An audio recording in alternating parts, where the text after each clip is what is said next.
এই যে দেখো, এই হলো রিফাত। নামাজ পড়ে ঠিকই, কিন্তু ফজর মানেই তার চোখে ঘুমের সুপারগ্লু। আজান হলেই বলে, আল্লাহ তো দয়ালু, আর একটু ঘুমাই। একদিন তার মা বলল, বাবা, ফজরের নামাজ জান্নাতের চাবি। আর রিফাত হেসে বলল, চাবি থাকলেই হবে, এখনই দরজা খুলতে হবে নাকি?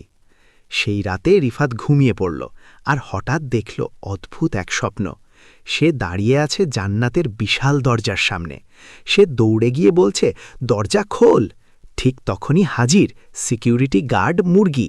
হ্যাঁ হ্যাঁ, মুরগি, মাথায় ক্যাপ, হাতে লাঠি। মুরগি বলল, পাসওয়ার্ড বলো। রিফাত বলল, লা ইলাহা ইল্লাল্লাহ।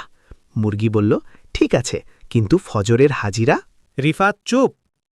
তখন হঠাৎ সিটি বাজল, আর দেখা গেল হাজার হাজার মানুষ কম্বল বালিশ নিয়ে দৌড়াচ্ছে। মুরগি বলল, এইগুলো হলো আরেকটু ঘুমাই ক্লাব। তারপর হঠাৎ ঢং, দরজা বন্ধ। রিফাত ভয় পেয়ে চিৎকার করে বলল, আল্লাহ, আর ঘুমাবো না, কখনো না। হঠাৎ তার ঘুম ভেঙে গেল, দেখে ফজরের আজান চলছে।